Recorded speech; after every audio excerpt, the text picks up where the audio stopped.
আঘাতে এখন ধ্বংসস্তূপ ইসরায়েলের বিশ্বসেরা বিজ্ঞান গবেষণা কেন্দ্র, শুধুমাত্র যার অবকাঠামোগত মূল্য $50 মিলিয়ন। এটি এমন একটি প্রতিষ্ঠান যেখানে ইসরায়েলের সব গর্ব করার মতো গবেষণা হতো।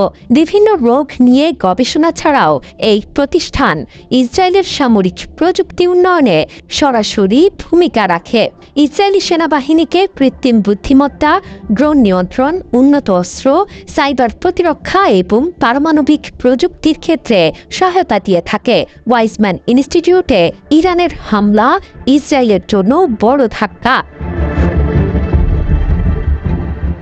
ইরানের হামলায় পুড়ে ছাই হয়ে গেছে এখানকার বছরের পর বছর ধরে চলা গবেষণার পাণ্ডুলিপি।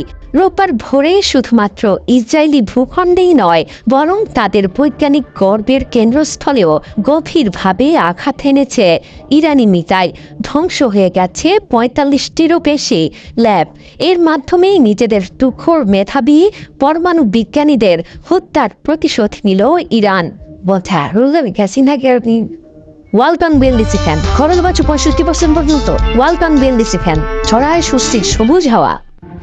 দখলদার দেশটির শীর্ষস্থানীয় গবেষণা প্রতিষ্ঠান ওয়াইজম্যান ইনস্টিটিউট অফ সায়েন্স এর মাধ্যমে ইসরায়েলি বিজ্ঞানীদের কাছে ইরান পাঠানো এক শীতল বার্তা।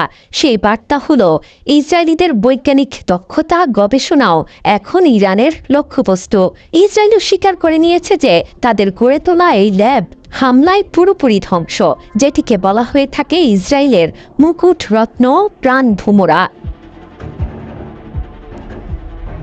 ভবনটি এখন ভুতুড়ে বাড়ির মতো ভগ্নদশা নিয়ে ঠায় দাঁড়িয়ে আছে।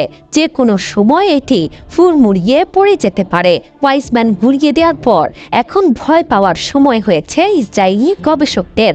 বছরের পর বছর ধরে চলা গবেষণা হারিয়ে রীতিমতো ভয়ে কাঁপছে বেনিয়ামিন নেতানিয়াহু।